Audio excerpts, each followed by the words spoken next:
and welcome to Capital Insight. This is a program designed to give you an opportunity to hear from some of our state's officials, to develop some insight into the public issues that confront us, but also to develop some insight into the personalities and background of some of our public officials. So often we don't get a chance to find a little bit more about them in terms of their own personality and how they really are and how they look at issues, because we only read about them in the newspapers or we see these very short news clips on television. Well, Capital Insight is designed to give you a little broader perspective and maybe a little deeper perspective into what our public officials are thinking about. I'm State Representative Kevin Mannix, and I represent Central Salem in the Oregon Legislature, in the Oregon House of Representatives. Our program comes to you from the state capitol, and we will have a regular series of guests of people who work in and about the state capitol. If you have any comments or questions that you'd like to address to me at any time, please write to me at Capital Insight, H395, State Capitol, Salem, Oregon 97310.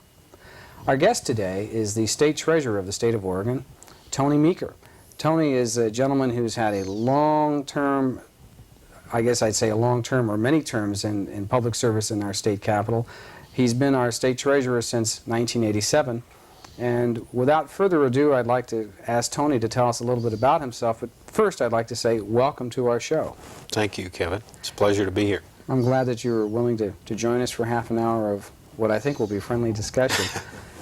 I'd like you to start off, if you don't mind, by telling us a little bit about, well, where you come from, how deep your roots may be here in Oregon, and just give us some idea about your family background. Well, Kevin, I was born in Amity, Oregon, which is about 25 miles west of Salem in Yamhill County. I went to public schools there, and I still live there. My wife and I have our home just a few miles outside of the town, and we're involved in the community there. So I really haven't gone too far away from where I was born. Well, during those years, I have read your resume. I noticed that you were student body president in high school. That's correct. I was elected student body president my senior year. Interestingly, I won by one vote, so it was a very close election. Then you went on to Willamette University. Yes, I went to Willamette University for 4 years and have my bachelor's degree in, of all things, political science. Well, it sort of fits. Yes. Well, while you were at Willamette, weren't you involved in student politics there?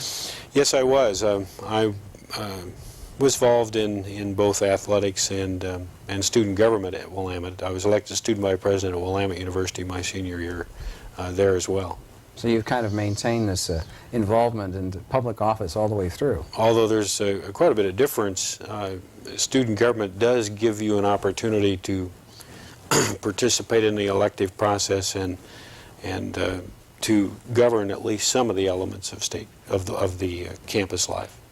Well, you mentioned athletics. What kind of athletics were you involved in? Well, in high school I played football, basketball, and track. And at Willamette University I played football. So in a small school like Amity, you end up kind of spreading yourself all around. We only have 150 students at the time, although we did have 44 boys turn out for football. That tells you how big the program was when I was going to school there. Do you think that kind of educational background, I'll call it almost the rural high school kind of program, gave you a particular kind of insight into how we address issues in Oregon today? Well, Oregon has changed a great deal in the last 10 years. Very, very dramatic changes. And I'm not sure everyone's caught up to it yet. But as far as having an understanding of what rural Oregon is all about, I think I stand in a pretty good place to understand it. Having in my business, I was and still have a grain and seed processing facility in Amity. My dad started it in 1937, and then I purchased it from him in the mid-70s. So, you know, I've been involved in that family business and in the community over there my entire life, except for a 4-year stint when I was in the Air Force. Well, let me take you back to Willamette for a moment. While you were at Willamette, did you actually reside on the campus, or were you a commuting student? No, I lived on campus. I was in a fraternity which has housing right on campus, so I lived on campus. Was that a significant change for you? I'll call you a country boy, sort of, being pulled into the city life? Or? Oh, that's a big change, you bet. Any time that at the age of 18 years old you move away from home and are on your own, that's a big change. And I think every young person runs into that when they first move away from home.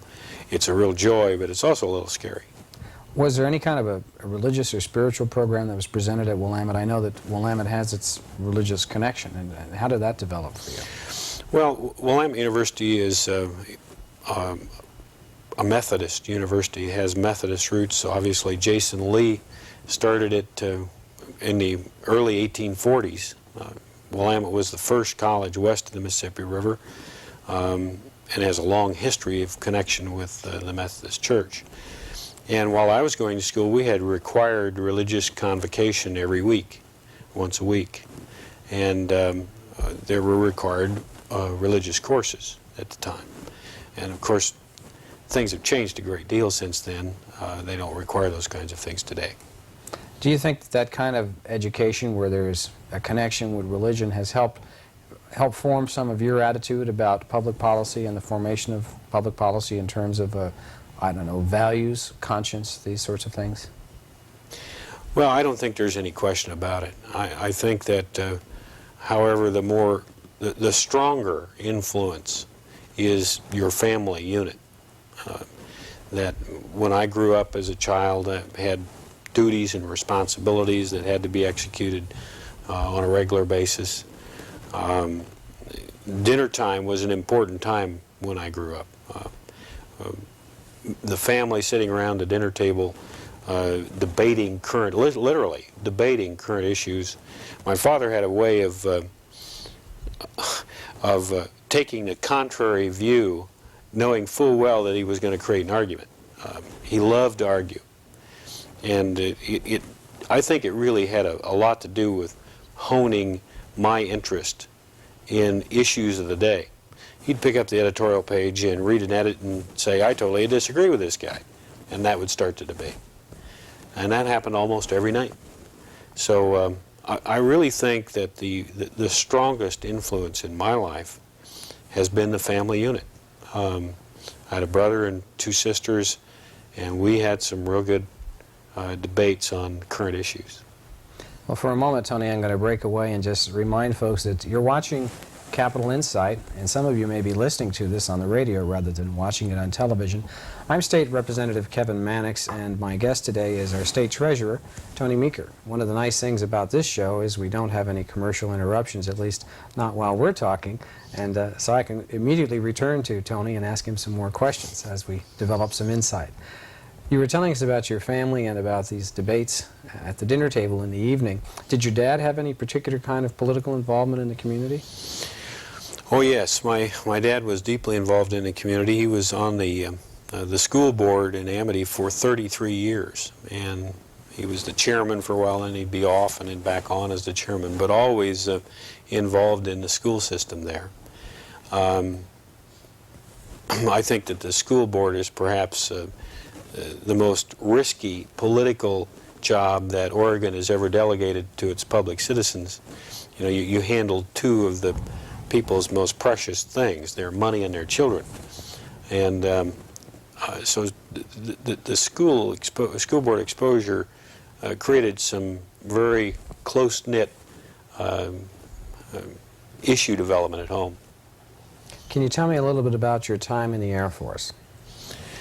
Well, I was in the United States Air Force for 4 years. I went into officers candidate school right out of college, and was trained in what's called photo intelligence. Today, photo intelligence played a big role in the Gulf conflict. If you'll recall, they used space technology, infrared, all kinds of things. But at that time, we didn't have such sophisticated equipment. It was mostly aerial photographs, both low and high level. And I was trained in that duty. Spent some time in Strategic Air Command at Altus Air Force Base, which is in western Oklahoma, and then completed it with 1 year in Vietnam prior to the big buildup in the Vietnam crisis in 1965. Did you get assigned to any other bases, or is that basically No, that's basically it. I spent about a year and a half in Texas and a couple of years in Oklahoma, and then a year in Southeast Asia. And then you came back to Oregon? I came back to Oregon. I was all signed up to go to law school and decided that I would rather be in the family business rather than law school, and went to work in 1966 for my dad, and then by the mid-70s I purchased the company. Now, along the line, politics must have been in the back of your mind as something you were interested in, or am I guessing right?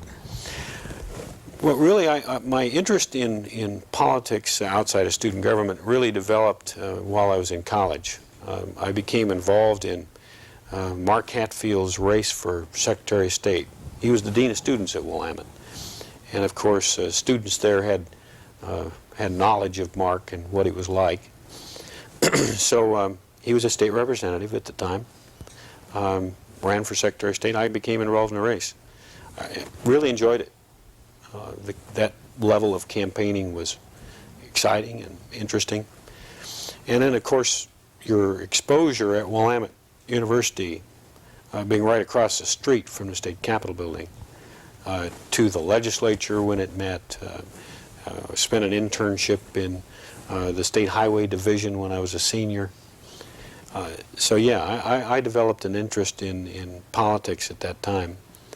So in 1966, when I got out of the service, I hadn't been out of the service 6 months, and I got involved in a campaign for state representative, person that ran for it unsuccessfully.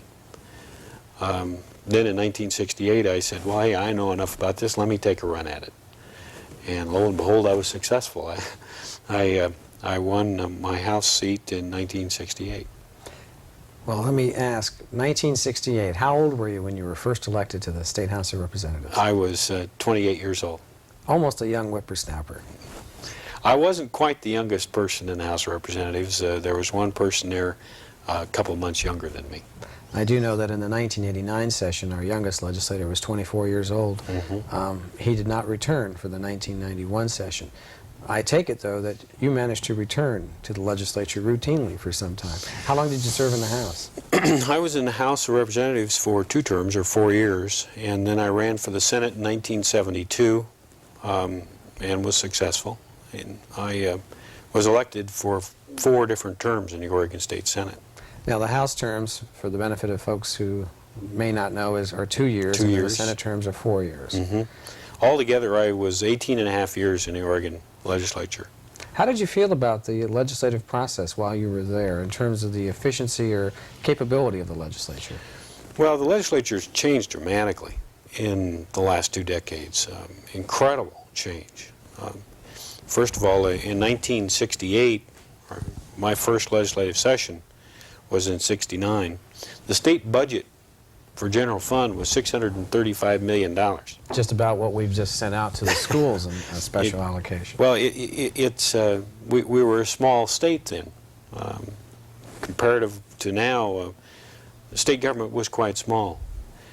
There were only a couple, 300 registered lobbyists at that time. There were no individual offices for legislators. Your office was on the floor of the House.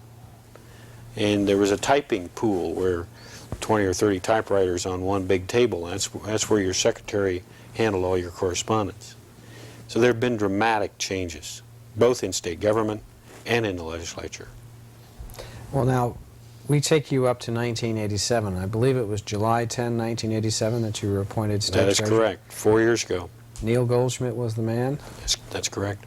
Bill Rutherford was your predecessor, and he left the office? Yes, Bill Rutherford resigned effective July 1, 1987, and I was appointed by the governor just shortly after that. Well, let me take a break for a moment and mention to folks that you're watching or listening to Capital Insight. I'm State Representative Kevin Mannix. In case you didn't know it, I'm a Democrat from Salem, and my guest today is our Republican treasurer, Tony Meeker, and he's giving us some insight into Tony Meeker the person and Tony Meeker the public official. We were just talking about your shift from the legislature after, was it 18 years? 18 and a half years. 18 and a half yes. years into the office of treasurer. Tell us a little bit about that transition. Well, it is definitely a transition, shifting from the legislative branch, which I view as like the board of directors of the state of Oregon, to the treasurer, which is more in the line of the executive branch, is a very dramatic shift. You're focused on a lot fewer issues, but more importantly, you have executive responsibilities for a very, very large investment bank, literally, for the state.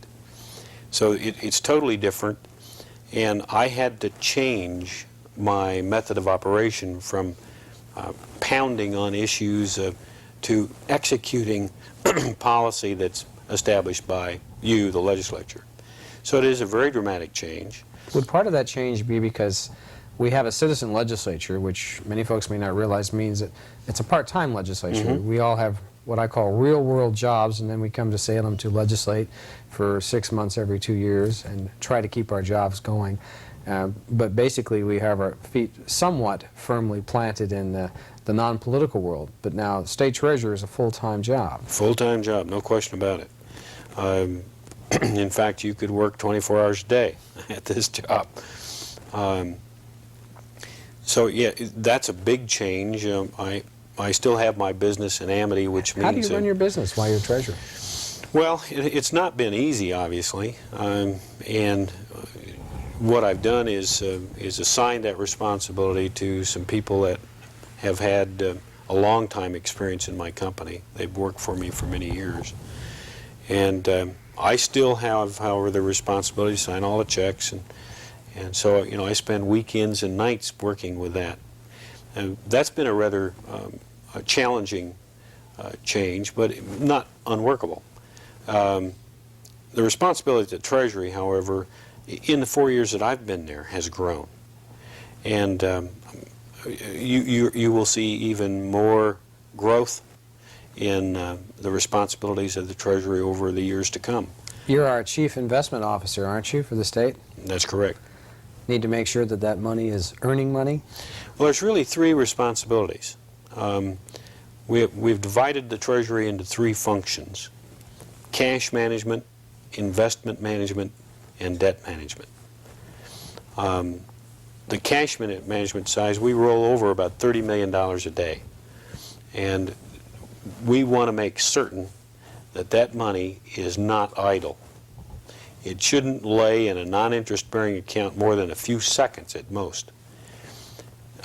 That really takes the most people, because you're doing all the check clearing, you're doing all the depositing for all the agencies. So that takes a lot of, it's people intensive.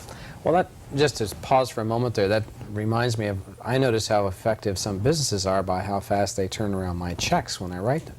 A couple of companies in Oregon, I notice when I write them a check, boy, it's been processed right away. Others seem to sit on it for a while, and that seems to reflect poor management. Is that what you're talking about, getting that money into an account right away? Exactly. If someone, let's say a business sends us the collected withholding taxes of all of its employees, the ideal thing would be to electronically transfer that money from the employer into an interest-bearing account held by the Department of Revenue. That's the ideal. We are not there. It is our plan to get there, and I went to my board of directors, the legislature, and asked for legislation this last session, which you successfully passed, that deals with that issue. We need to bring Oregon's cash management into the 20th or even the 21st century, and that's a big, tall order. It takes a lot of cooperation between all the agencies, as you might imagine, because you've got deposits coming from liquor stores, gasoline taxes that are being collected, insurance premiums, and people learn very clever things. They'll have their headquarters in New Jersey, knowing that it takes 7 days for the money to transfer from a New Jersey bank to an Oregon bank. We've got to figure out ways around that so that they can't very cleverly use our money to earn interest. So that's the cash management. That's cash management. The other function is investment management. And we have in our portfolios a total of $14.5 billion. Pension fund, the state accident insurance fund, the common school fund, endowment funds from higher education. So there's a whole host of trusts that equal $14.5 billion. That's a big responsibility.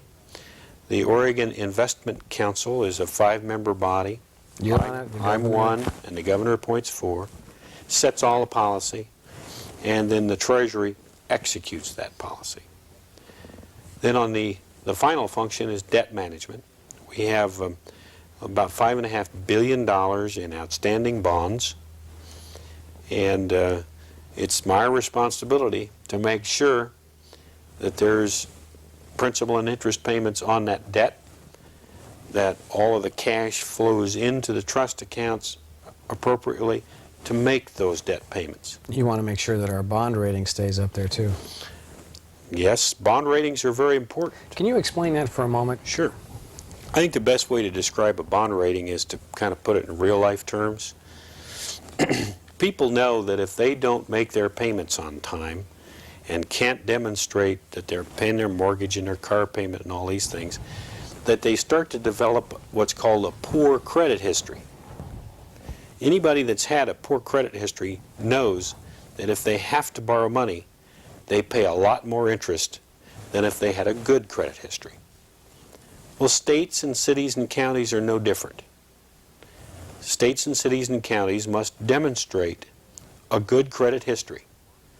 And there are investment monitoring companies called, like Standard & Poor's, Moody's, Fitch. They're all located in Wall Street in New York. They analyze states and cities and counties and assign them a credit rating. And it's just like the people at home. If you've got a good credit history, you'll have a high credit rating and therefore lower interest. To the taxpayer, it's very important that we have a good credit rating, because then when we do borrow money, it costs the taxpayer less in interest. It's a very, very critical issue.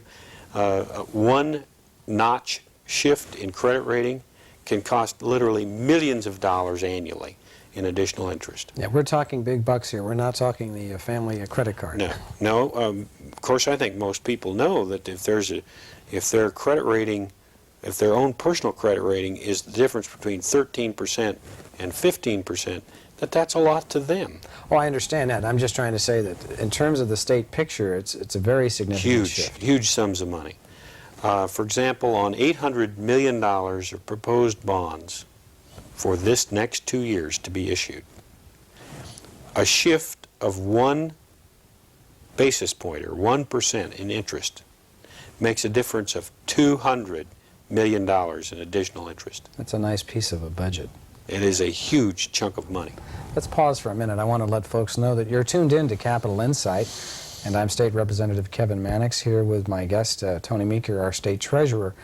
I'd like to let you folks know that if you want to write in with any questions or concerns at any time, please write to Capital Insight, H395, State Capitol, Salem, Oregon 97310, and I'd be happy to hear from you. I'm returning now to Tony Meeker. We were talking about bonds and credit ratings and all of that, and that brings me around to what has been a new topic in the last few months, and a potential disagreement between you and the governor and perhaps some members of the legislature, and that has to do with whether or not you're going to issue any bonds or authorize the issuance of any bonds. Why don't you let us know what your perspective is on this? Well, as you know, the legislature has adopted a budget that authorized the potential of issuing $800 million in general obligation bonds and another instrument called a certificate of participation. It is a form of debt instrument that the state can issue. The first obligation on that debt is the state general fund. The Oregon Constitution very clearly lays out how debt is to be paid. And the legislature has from time to time had to use general fund monies, and general fund monies are monies that are used generally by the legislature for any purpose, to make debt payments on principal and interest. The Oregon Department of Veterans Affairs, the Water Resources Department, Higher Education are issuers that count on the general fund from time to time to make debt payments when their cash flow is disturbed. You're worried about the availability of that general fund to back up those cash flows? Yes, I am. Basically, for the last several bienniums or last several fiscal periods, we have been able to say to those who analyze our credit, we are in good fiscal condition, our economy is growing, we have demonstrated through the adoption of a balanced budget and a reserve, an ending balance of about 3%. Therefore, our debt ought to be good. Economy's strong. We've done a lot of things to manage our debt. And the credit rating agencies have responded in kind and boosted our credit rating from an A to a AA. What's the highest possible The rate? highest possible is AAA. So that's our goal, and we're at AA right now. And AAA is very difficult to reach. Okay. But I'm just delighted we're at AA because it saves us a lot of money. Okay. All of a sudden, in November of last year, the people changed the Constitution. They reduced property taxes over time, and at the same time told the legislature, you've got to make up the difference. Okay, I'll mention, by the way, we have about a minute and a half, so Minute and a half. we Well, want to get this encapsulated. Well, I'll do it quick. In the next fiscal period, 93-95, you and your colleagues are faced with a $1.7 billion obligation under Measure 5. To date, there is no plan to either raise the money or cut spending to deal with it. When you issue bonds, you issue them for 30 years, not for 2. So you're worried about the long-term financial picture and making sure we have the reserves to meet our Yes. obligations. Yes. And until you see a plan for that, you're saying we're going to do a hold on issuing bonds. What I've said is that I've entered a phase in the Treasury the minute you sign your session or adjourn your session to focus on a debt management plan. It should be ready in the next couple of weeks over the immediate future. We're going to restructure some debt. We're going to save some interest costs because interest rates are low. But we're not going to approach the banking industry with huge new debt obligations. Okay. There's no plan in sight to help us say where the money's coming from. Are you going to get along okay with the legislative leadership and the governor in working out this issue? Yes, I think so. I think they understand exactly what I'm doing, and quite frankly, maybe they like me having that responsibility. Okay, well, you are the treasurer. You're supposed to watch the money. Well, Tony, I'd like to thank you for joining us today on Capital Insight. And I only wish we had more time, actually, because we could really get into some of the financial issues. But I'd like to thank you folks for tuning in with us on Capital Insight. This is a regular feature presented by myself, Representative Kevin Mannix. And as I mentioned earlier, I represent Central Salem and Northeast Salem in the legislature. We'll be bringing these programs to you regularly with very interesting guests, I hope, who've got lots to say, and sometimes we'll have enough time to get it all in, and sometimes we won't. Thank you very much for joining us today on Capital Insight.